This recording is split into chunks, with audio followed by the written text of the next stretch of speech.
Kaya, g'day. Yeah, thanks for the intro there, Jared. And I've got a colleague here, Dr. Shane Burke, so thank you. Thank you to also to Auntie Avril and Uncle Harley as well, and Menang people for welcoming me to Albany nearly 20 years ago now, so I appreciate that. Yeah, listen, I was trying to break the ice because I'm a bit out of my depth as an enviro here, speaking to all of you today, so I realise I'm in the same audience. So I thought of a joke. I thought, maritime heritage joke. It's a pretty tough gig, so I'm racking my brain.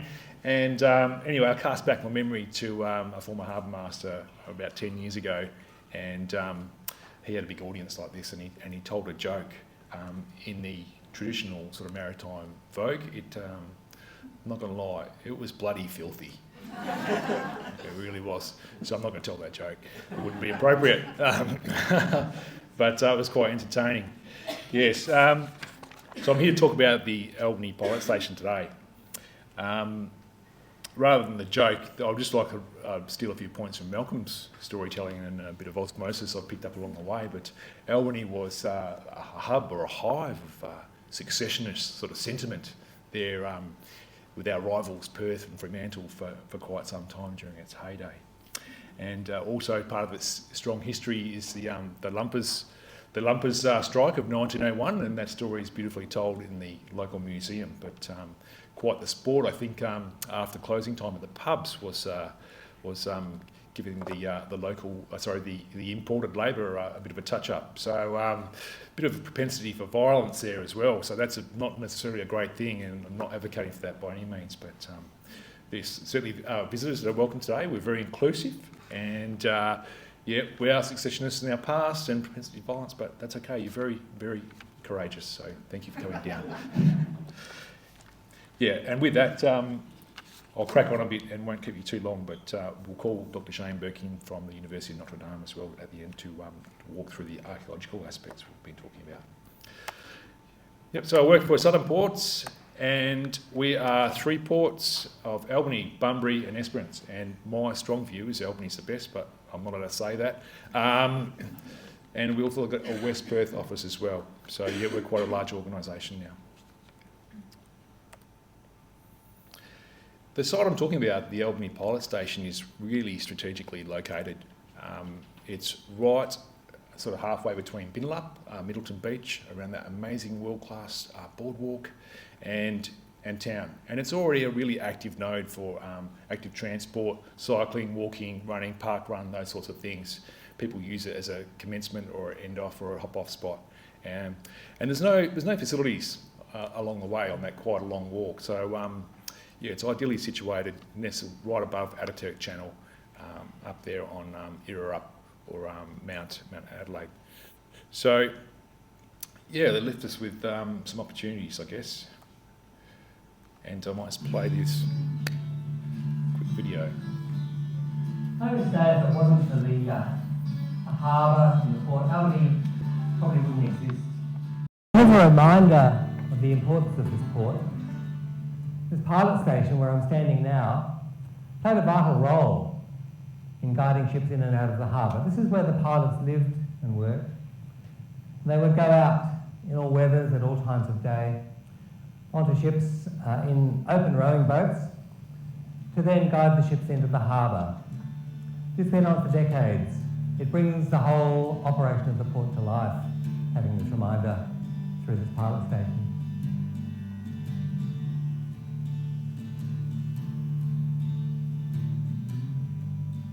One of the first tasks of Harbour Master William Pretius was to actually get clothes for the pilot crew. They actually rode naked, which was tending to be a bit shocking for the lady passengers on the passenger ships that came into Albany. The pilots actually were a tough lot. They rode in and out in all weathers at all times, and in day and at night. But they were a vital part of the port's administration and the running. One of the pilots was Samuel Butcher. He was the son of the harbour master, and he was pilot here from 1879. By the late 19th century, Albany was becoming a very busy port. And in 1884, the first tenders were let, and this building became the coxswain's quarters. And the whole complex expanded from there to become quite a series of buildings on this site that I'm on today.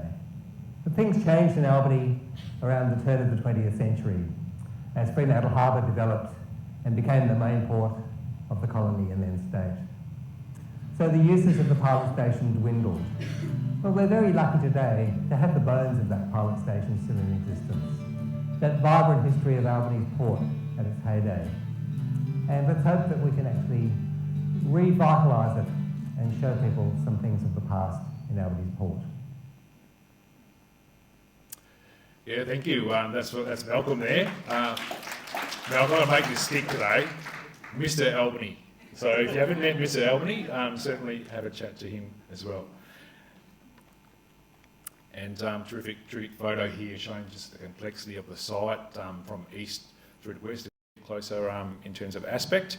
And as you can see, quite a complex of buildings there, which we didn't really necessarily understand in time or space. So that's some of the work that we've been sort of uncovering more recently.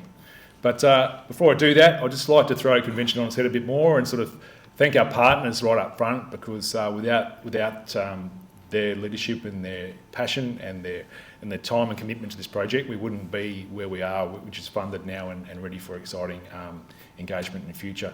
So I'll put my glasses on because I'm suffering too many birthdays, sorry.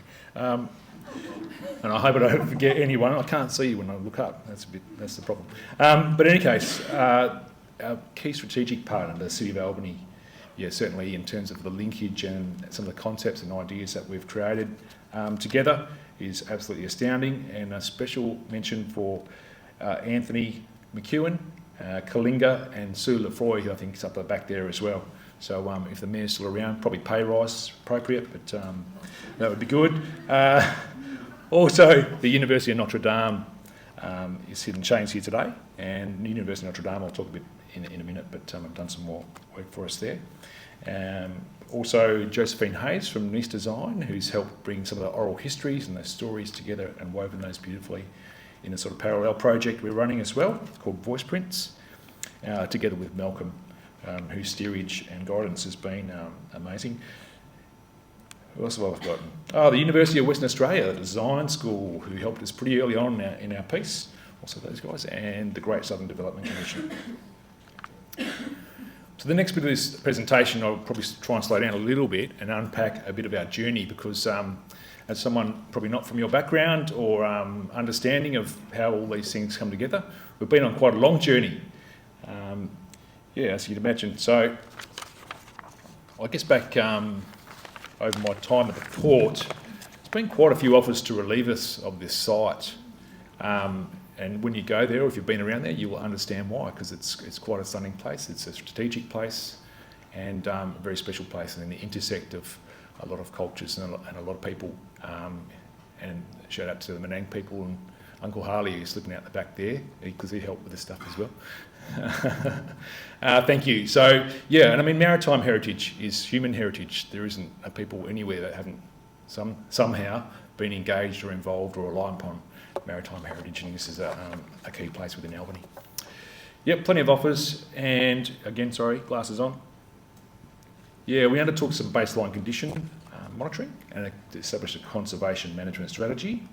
That's pretty early on, and then we discussed, a bit of time went past and the place has sort of still fallen to bits and not going so well, and then we had a new CEO come in, and he was looking for a few ideas about what we could do and how we could improve our port. So he gave us the vehicle through the sustainability aspects, and that's where the ideas were generated from the staff, and future opportunities for the site were undertaken.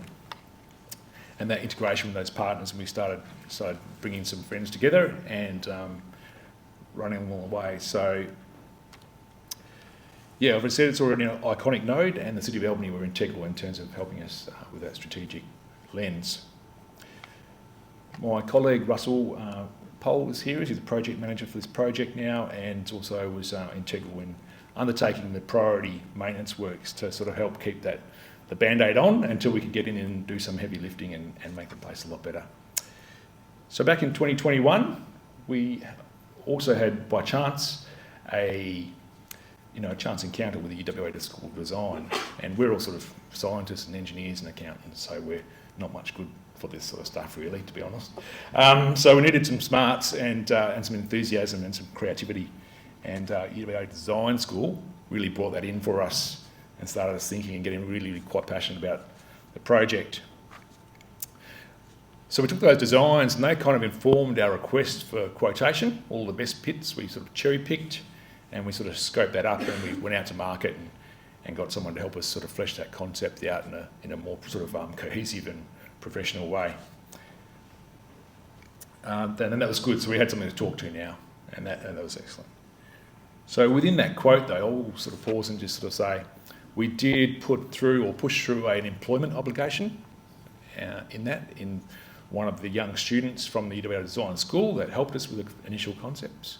Were picked up, by the commercial operator and helped deliver those concepts in a very professional way. So great to be able to provide that sort of opportunity as well. Yeah, during 2022 we had the heritage architecture and landscape design concepts completed, and also some quantity surveys and costings, and I'm sure that means a whole lot to this audience. A fair bit of work there, and that's a great job that was done, and I'll show you some images and a bit more detail about that in a minute. 2023 was a pretty big year for the port, and also for this location. I mean, towards the end of it, I think it was November in 2023, the DPLH and the Heritage Council happened to be in Albany, and we got a bit of a whiff of that, and our friends at the Great Southern Development Commission gave us a small audience. So we were very lucky to have a small delegation from the council, have a look at the site and explain a bit of our journey and what our vision was, our strong vision to give this back to the community and open it back up and reuse it. So that provided a lot of impetus for this project and its success and the funding. So thank you to the DPLH and the council for your guidance there. It's pretty frantic. We're working pretty hard. We pushed right up into Christmas, and people were starting to wind down, and it was pretty frantic internally and also in the department in terms of trying to help us get that referral in. So thank you to those people if you're watching or listening. Okay, so we're generating a lot of excitement, and this really important thing happened in 2024. The minister, several ministers, announced state funding for $8.3 million as part of royalties for regions. So we certainly got pretty excited then. And recently we've been doing some more work around the archaeological aspects. So we've done a full archival record. Sorry, I should say we. Shane and his team have been doing sort of three scopes for us. The first scope is around the full archival record research. The second scope is to understand from the survey data and the record geospatially and the chronology of development over time. So there's a lot of GIS rectification in terms of getting the space right and the known buildings and landmarks and cross-correlating those back to those initial surveys, which was quite a task. And sorry, the third one is obviously the archaeological dig, which Shane will talk about pretty soon. Just a few visuals there of the markup of the concept. So you can see the initial buildings are kind of in the paler colour, and the newer buildings have got sort of the timber and the decking and the adjoining pieces, if you like. So the concept itself, as it sits, and it is only the concept, there is a lot more work to be done as we move through to design and through the construction as well. Includes a sort of small cafe type arrangement, and some preparation areas that go with that, an adjoining al fresco area to bring those two buildings together, and a big uplift in the grounds, the landscape, the interpretation, and potentially also a playground, a maritime themed playground for the location. So yeah, pretty amazing concept, and potentially some more heavy interpretation around the maritime heritage and other cultural aspects. The site lends itself to that cultural intersect that Malcolm touched on before in his video.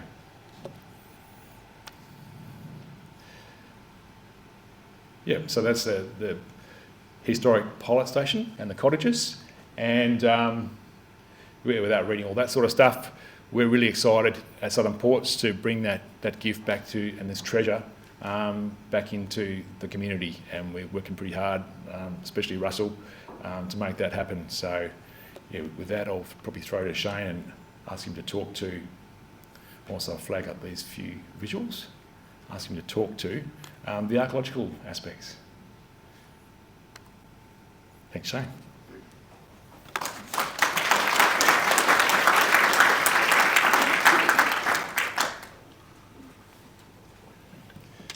Hello everybody, my name's Shane Burke. I'm from the University of Notre Dame in Fremantle. I'm an archaeologist and therefore I look at material objects to tell a story about the past. It's not the only discipline, of course, that studies the past. History does it as well, but because we look at different evidence, we always come out with a different story. And if you love an argument, become a historian and an archaeologist together, and you can get many different stories about the past. There's not just one. And that's important to note too. We've already had some very good speakers providing interpretation about objects, and that's what it is. It's an interpretation. It's not just one story about the past. So we were very lucky, and it is we, by the way, Paul. I mean, we are working together in regards to this site. I was contacted or spoken to by Paul in regards to having students involved in working at this site. And eventually things came about that we worked at the site for the early days of September, not that long ago obviously. Before that we had a person doing a good historical analysis. There's always things that will always be found in the written record, which means that nothing can be comprehensive, of course, but one person did that and she did a very, very good job in regards to working out the history of the place using primary sources from the SRO in Perth. And we had the same student in fact doing GIS. Working out the spatial analysis of things is always very, very important. It doesn't matter what discipline, in many ways it is. It's one of those contextual aspects which is essential for archaeology. So over 3 days the students excavated the site with accommodation being provided from the port, of course. I mean, I've got artefacts mentioned there. What have I got? I've got various types of things that were found. I mean, we take, and we did take, associated with this site, many artefacts. Many things were found. But the prime reason for an archaeologist is to tell a story about the past. It's one of the most, archaeology is one of the misunderstood disciplines, and thinking that it's all about the object. It's not. If that object's out of place, out of context, it's worthless to telling a story about the past, because you need all the objects together, the law of association, which is part of the discipline, to tell the best story. Not the story, the best story, a story. So the students found a number of things. Archaeology has a habit also of filling in the gaps for what other disciplines that study the past don't necessarily cover particularly well. If you're a feminist theorist, which a lot of archaeologists are, feminist theorists look at the people that are untalked about. It might be women, where the term comes from, but it's also children. It's also Indigenous histories. In archaeology, those things come through quite strongly. It did so also at the pilot cottages as well. Yes, we can talk about chief pilots and the pilot station manager and so forth, but many of the things that we came across in those 3 days indicate that this is not just an industrial site, which it was, very, very important industrial site, which is still being used in some cases for that purpose, and this is where Southern Ports are getting heritage practitioners involved in this work. But it was also, the archaeology suggested, it's very much a family site as well.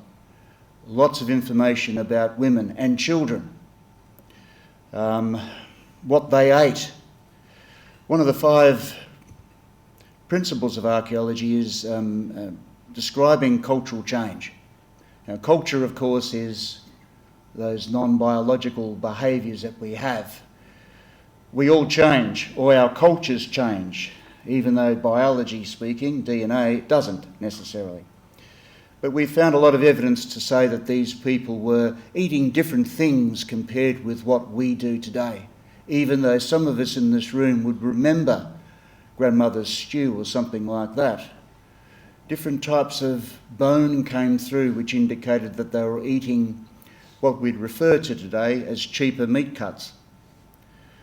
Now, I'm old enough to remember those cheaper meat cuts and the sound of the pressure cooker coming from mum's kitchen type of thing. Very few people can hear those things these days, because for those cheaper meat cuts to be palatable, you had to put a bit of pressure on them type of thing, you know, and that pressure cooker was getting used. That's what we found a lot of. They are also, by the way, communal foods, usually stews and so forth, but the evidence that came to us by just what looks like, well, they are, just bones in the ground, did tell a story about how the culture had changed in regards to this group of people. Not that long ago that they occupied this site, right through to the 1990s, as Paul's mentioned. But don't think for a moment that these people are us, quaint versions of us without the internet or something like that. They are much different, but we can still relate to them. I talk about in some cases how food changed, but also found was a Vegemite jar, so some things don't change, obviously, when it comes to an Australian population, a group of people. Found a lot of shellfish, which of course, in this day and age, if we could go down and help ourselves to oyster and various other types of seafood, we wouldn't be complaining. But this is what these people did, probably from the rocks, not very far away. So they had a pretty good diet. That's what's being suggested in this case. A lot of protein, which again is something that hasn't changed greatly from our population in many ways. Working class, industrial site, and yet we still found that indication of some sort of wealth. Jackfield teapot. They haven't been made since 1805. Now, that's obviously before the British decided to turn up to this place. But the number of sites that I can remember where we've found Jackfield teapots is actually quite astounding in this state. Even though they were already old by the time they get to Western Australia, there was one found at this site as well. So the cup of char, of course, is also a part of culture, of course. It has changed in its value over the years. It's now drunk, tea is now drunk quite commonly, but in those days it was actually more of a celebratory drink. Yet we've got the objects associated with it, and that's the reasons why it's probably in something that's quite expensive. Small shards of it, nothing big, not complete objects or anything like that. We're not metal detectorists. We can tell a lot of stories about these small objects by identifying them. The students did extremely well in regards to that. They are still literally, I should be there right now looking after them in my lab. Luckily I've got a very good colleague of mine who a number of people know in this class, Lauren Tomlinson. She's looking after the final day of week 13 for the semester. So they're doing the final polishing up of the artefacts and so forth associated with this excavation. So it's not just artefacts, it's very much what the artefacts mean and the story that it can tell. The artefacts also are called buildings, structures. Anything made by the hand of humans is an artefact, obviously. So in this case here, you could see changes in the culture in regards to these buildings and the site becoming less barrack related and more family home related, things that you can relate to now. The timber structure there had doors going out onto the veranda, but no connecting doors in between. Now that's something, when I say barrack, that's a true meaning of what a barrack is. You see that a lot in British military, you still do in many ways, where you don't have connecting doors between rooms, you have to go out into a veranda and then we'll go around type of thing. That is preserved at this site. But it changed, and you can see the attributes on this artefact, these buildings, about how cultures changed, even though the function of the site didn't change. It was still a working place associated with the functioning of a port. As I said to you, the archaeology in general usually finds things that don't get mentioned in the historical record, like family life, children's toys, a lot of children's toys in fact, a 1929 medallion associated with the centenary of Western Australia, which are, well, quite common. If you go onto eBay, there's always a couple there somewhere. All school children in 1929 received one.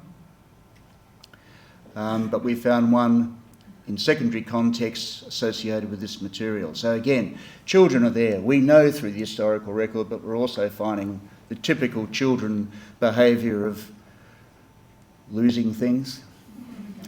Let's face it, we all lose our marbles eventually, but the kids start very, very early, and of course the good old glass dug, for example, is always going to be preserved really well, and we found a lot of them. But that is true behaviour associated with families, of course, and these people were living there, living their lives, going to school in Albany and so forth. Even though the site is unique, and the situation of having big business getting involved with heritage as well is also unique, but should be always encouraged, of course. There are some things that were very, very similar to what you would see in other case studies. Albany is obviously a port. The amount of exotic material that was found was actually fairly typical, but because it's exotic, you never know what you're going to find. So you excavate in Fremantle, you find some bizarre things like Indian coins. Or in this case here, you find coal, for example, which is not from Collie, but from, well, we don't know exactly where it's come from yet. We haven't done the tests yet. But it's certainly not Collie coal. Collie coal has a bad habit of decomposing badly in oxygen. This is more lignite, in other words, hard black coal. Coal that you have, for firing of ships, which just happened to be also coming into Albany Port. Big coal depot down the bottom there, not very far away from these sites. People are just helping themselves to this material for fuel. That's another story, even though these are just fragments of coals in the ground, which was excavated. The British military button I can't really account for, apart from the fact that, again, that it is a port. It's an artefact that was produced somewhere between 1914 to 1945, which narrows it down to numerous conflicts. But again, it gets back to Albany's part associated with the past, and the fact that a lot of people were visiting the place, not just Albany, but also its infrastructure in the past as well. But I'll finish by just saying that, again, the reasons why we're here in many ways is to try to bring cultures together, understand things, but also, in some cases, to try to bring business and heritage together. We've all mentioned, or many people that have spoken today, have talked about the fact that funding's hard to achieve. Well, if we can work together to achieve an output that benefits everybody, including the public, of course, it'll be beneficial for Western Australia. We're all Western Australians, of course, especially with the various years that are coming up. So thanks very much for your time, and I'm sure Paul and I would love to field your questions.